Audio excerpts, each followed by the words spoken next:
the Bill and Scott Cubicle Show with Billy the Kid and Scott Tang. Cubicle Show. Cubicle Show. Cubicle Show.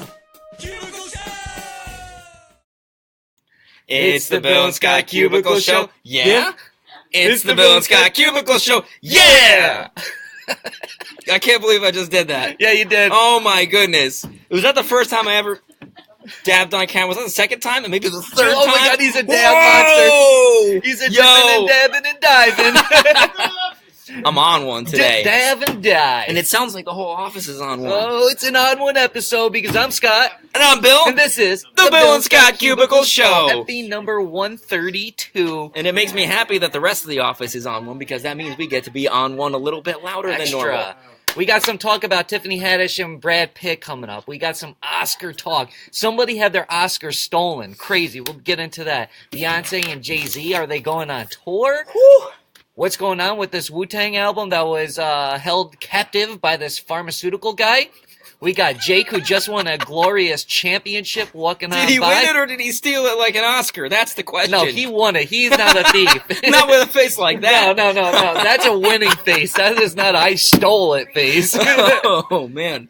So we are live and direct for you. And with that being said, Rick Ross is alive. He's dual wielding back. Did you see that? No. There he is. Yes, in the background. Rick Ross is coming home from the hospital. He's not going to die.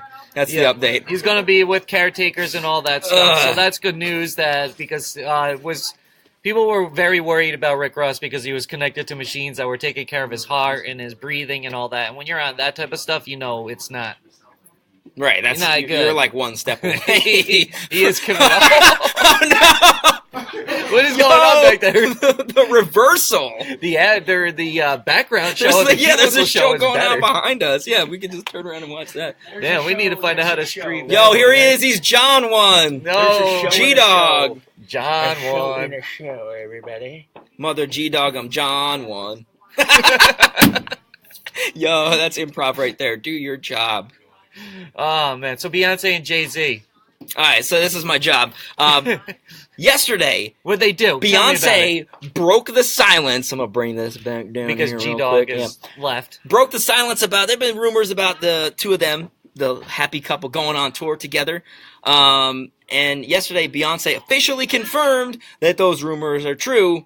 Until Tell me, she unconfirmed it. how did she do this? My So friend? a couple of posts went out, one on her official Facebook page and one on Ticketmaster, saying Ooh. that On the Run 2, the sequel to their 2014 On the Run tour, was going to be kicking off July 30th in Philadelphia, and within minutes, those posts were both deleted, which technically means there's still no official word on what's going on with this tour. So you know what I think happened. Tell you me about already it. know what I think happened because we were talking about this Yes, before the but show. tell me anyways. But I think Tell somebody the people. Somebody somewhere had some inside info on this, as they usually do, and they scheduled some posts to go out on Ticketmaster and on Facebook, and then things got changed. Something, went haywire. Anything could go wrong behind the scenes that caused the announcement to be officially delayed, but they forgot to reschedule the posts. So the post went out, and, obviously that's big news, so it's going to get a lot of reactions, and then they saw people responding to that, and were like, no, take it down. Kind of similar to what happened around here last year with Kanye West coming to a local venue that we will not name when they accidentally posted a Their tweet. scheduled post went out when it wasn't Before it supposed was- to go out anymore. And then they had to be like, oh no, we got hacked. They didn't get hacked. They just Well, forgot to reschedule their if tweet. Jay Z and Beyonce are about to go out on tour, does this possibly mean that we're going to get that Jay Z Beyonce album? I think it does. that everybody's been speculating is going to happen for a while. Here's another layer to that I think we were talking about this briefly the other day. I know I talked about it on air. I don't know if we got to it on the Cubicle Show, but Right? Jay did say in an interview in like November that they had been working on an album together, but Lemonade was farther along when it came time to release it in 2016. So like, I just put that stuff out, but they still have all the stuff that they were working on together. Which to me, frankly, and get ready to hit the button, the other button, the one that's, yeah, there we go. Because that says to me that all of this affair stuff, if not completely made up, is at least a little exaggerated. Because if they were working on stuff together all that time, I don't think there's nearly as much drama as they made it out to be. Or it actually happened longer ago than what we have been led to believe it happened, and it happened 5-6 years ago, and they've really been over it, and now they're just finally revealing it, because this could all be a part of God's plan. I mean, if we really break the timeline down, I don't know if I believe that, but that's feasible. I mean, when did Drunk in Love came out? 2014. That was right around the time that Solange went ham on Jay Z in the elevator, right? Yeah, she said, "Get these hands" when she went ham. Yeah. So I don't know. I don't know their personal lives. I just speculate based on what I see. So you remember that Farmy dude, Pharma pharmaceutical guy, the guy who raised the price of the drug from $13.50 per pill to $750 per pill? Yeah, for the HIV pill, I believe Martin it was for. Shkreli. Well, he not only does he have like the Carter 6 or something like that, Lil Wayne album. 5? Is it 5? I don't know. Yeah, that's he's got what I one of said. the Lil Wayne albums, but he's also got his hands on a very rare Wu-Tang Clan album. And he's been going to court because he's been allegedly like taking like his business money and using it for personal gains, and that's not They call it allowed to do securities that. fraud. Well, I guess the judge ordered him to release the albums, right? He has to relinquish them. What happened is he was ordered to pay $7.3 million in penalties as part of this securities fraud. I guess it's a conviction because it's coming down from the judge. So that would include the Wu-Tang album, which he paid $2 million for the exclusive rights to. So like there were a bunch of weird clauses in this contract. One of them was like he couldn't release it. He couldn't share it for free. And then there was, I think I read something in the contract about how like if some of the members of Wu-Tang could like break into his house and steal it back, they got to keep it and their money. it was goofy. So that $7.3 million includes the album, a Picasso painting, and then like $5 million in cash. So this has not been officially ordered yet. The judge said that this stuff would not be seized until he had a chance to appeal this ruling. So, this is going to get mired down in legal red tape for a while. It's like, fine, take them back. I already have made myself plenty of copies of these albums. Yeah. And by now he's probably listened to both those albums so much that he don't even care to hear them anymore. You know what I mean? It's gotta get lonely when you're the only one. Like, you listen to a new album, you like to talk about it with other people who also enjoy that. Like, if you couldn't talk about it, you're like, yo, I heard the new Wu-Tang song. He used to do like little live streams and play like a little clip of his songs, and like that would cause a whole bunch of drama and everything. I don't know. I don't know who gave this guy a mic to really have a voice like he did anyways, and why did people take him serious? All of his money. Well, because he made headlines after he jacked up the price of that drug. Yeah. That's how he became famous. I mean, he already had money, but then he became famous because of that. And he just turned that into like, oh, wow, people care about me now, even though I'm a huge became like a D-bag. villain. Yeah. A total villain. Now, speaking of like possibilities of, you were saying that if Wu-Tang members could ran up in his house and stole the album back, there's something like that allegedly in the contract, right? Well, did you hear about what's her face had her Oscar stolen? Frances McDormand, Best Actress winner. Apparently at an after party. Yeah, at an after party. I guess she puts her Oscar like on this, we'll just say on a table, the big celebration table, and it's sitting there, and then somebody goes and steals this Oscar and then goes on a tour with it. They're taking pictures, posting it on the gram like, oh, I just won myself an Oscar. I don't know if this person is a legitimate actor, a wannabe actor, just somebody that was a party goer that was way too wasted and did something to get them arrested for like grand larceny or something crazy like that. But anyways, it's like, are actors becoming the new rappers? A rapper will go and jack your chain, and then they'll go on a tour, and they'll be like touring around like the stolen chain, and they'll be like, so there's the rapper out there, Dexter, he had his chain allegedly stolen or whatever, and now it's going on a tour of everybody's neck, and everybody's like, oh, I got the Dexter chain, got that, blah, blah, blah. Is that the new thing with in the acting community? Are people going to jack your award and then go on tour with it? Well, I mean, there was that story recently about Quavo getting in trouble with that guy because Offset stole his $30,000 chain, right? Yeah. So, first of all, we don't even know who stole this Oscar. We don't know. What if it was Offset and he stole it so that he could pay back? Or what if it was Quavo stealing it so he could help pay off Offset's debt, because that's apparently the kind of stand-up guy that Quavo is. He looks out for his bros. Also want to say, Offset is quickly becoming the main guy in the Migos, and he is getting Quavo out of here. I'm not saying, like, out of here completely, but pushing him to the side. Wow, Offset has definitely kind of threw some water on young Quavius's fire. It's that Cardi B credibility. Wow. The Cardi-bility. What a time to be alive. And Tiffany Haddish, one of the biggest up-and-coming comedians in general right now. She's had a huge year. She's got like Netflix specials coming out. She had some really big movies in 2016, 2017. She was at SNL, all that type of stuff, right? But now she has a pact with one of the biggest movie stars of all time. And this is interesting, like something you may not have seen coming. Have you ever heard of a fellow named Bradley Pittsburgh? If not, I'm making that up. Okay. We're talking about Brad Pitt. Oh, that Bradley. Okay. Okay. Not Tiffany, Brad Pank? No. Oh. That's Scott's brother. He's on our top softball team. Hi, Brad. Thanks for playing. That would be crazy he if my watches the brother made Cubicle that Show pact with occasionally.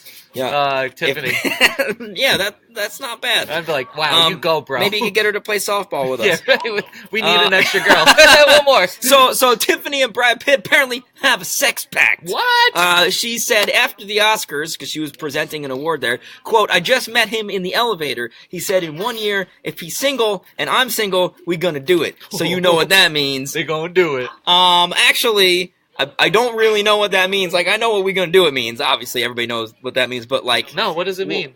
That means they're going to do the mattress mambo. The Oh, like that one couple that's paying like somebody $3,500 to have the talk with their kids? Really? Yeah. I hadn't heard about that. It's in one of my show prep info. Ah, man, how much would you pay for someone to have the talk with your kids? I feel like this should be a poll. Right? But I don't know what the price range should Well, be. I would definitely have the talk with this. So we're obviously going to the side derail here a because little bit. we already kind of brought up the whole Tiffany Haddish stuff and all that stuff, right? So it don't even While matter. you're looking for that, I'll get into what I was saying. It's like, I don't really know what she means by that. Like, does she mean it's definitely going to happen because they're both going to be single? Or does she mean it probably won't happen because he's going to get back with Jennifer Aniston, for instance?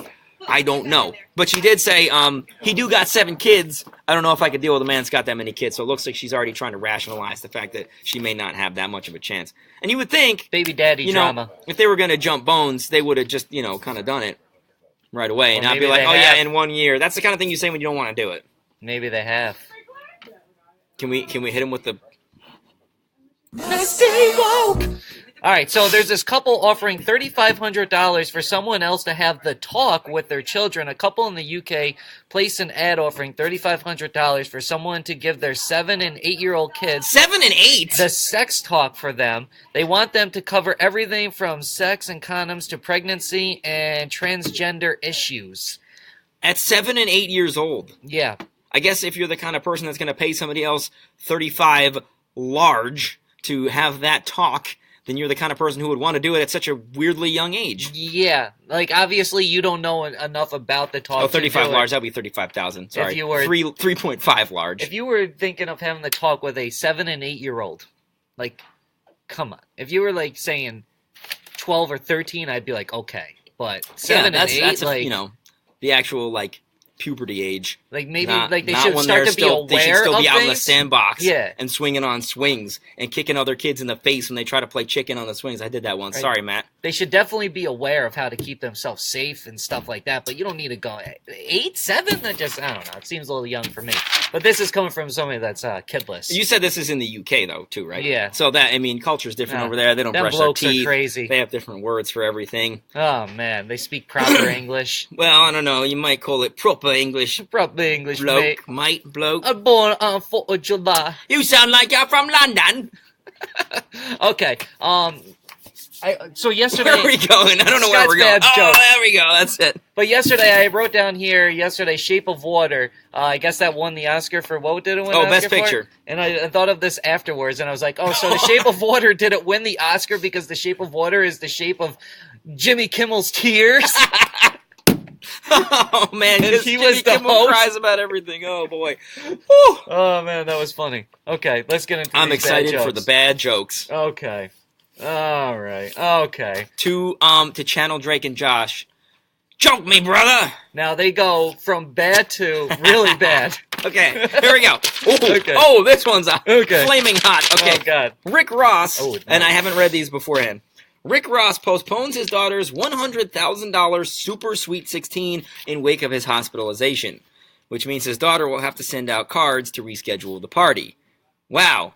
How selfish can you be, Rick Ross?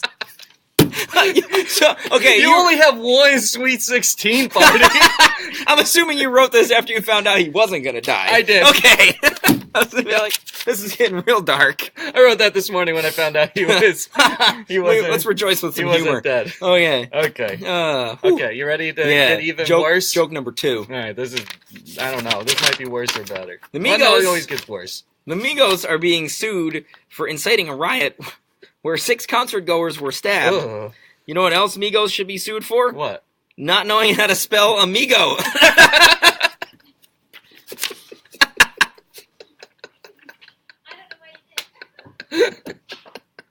That's so good. I don't even know. I'm trying to process that one. That one's like grinding my gears in a good way. Oh, all right, so hit me with the worst, best bad joke. The best bad jokes. I have to cover up the punchlines with my thumbs sometimes so I don't spoil it for myself. Ooh. Lil Wayne will take a paternity test in the case of a 16-year-old boy he allegedly fathered. Okay. And this will probably...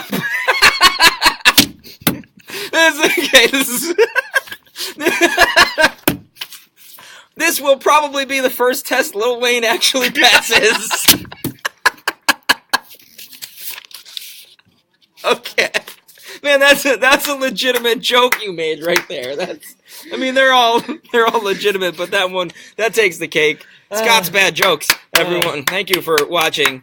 Woo, my favorite segment of the week. I try to hit you off with at least one. You do. Oh, you always fire off. You always get off a good one. At least one. Oh, man. Okay, so with that being said, woo. At the end of the year, I will put out a book of all the bad jokes. I'm so excited. And then in the middle of it, we're going to have a section of Bill's bad jokes. So it's a 2-for-1. Whenever they come to me. Yeah. Whenever it's God's plan. God's plan. All right. And you can catch us on the Facebook page, Jam's Facebook page, Monday through Thursday at 10:30 Eastern Time. When it comes to all those other Facebook pages... Anyway, sorry, you were saying? What about Eastern Time? It's the only time zone that matters. One. Cubicle Show. Cubicle Show. Cubicle Show. Cubicle Show! That's what I'm talking about, boy! Bill and Scott Cubicle Show. Yeah? Bill and Scott Cubicle Show. Yeah! Bill and Scott Cubicle Show. It's the Bill and Scott Cubicle Show. It's the Bill and Scott Cubicle Show. It's the Bill and Scott Cubicle Show. Cubicle Show. Cubicle Show. Cubicle Show. Cubicle Show! Not a rectangle show. Not a triangle show. Not a pyramid show. It's a cubicle show! Bill and Scott Cubicle Show. Yeah? Bill and Scott Cubicle Show. Yeah! Cubicle Show. We're just gonna... One. Boy!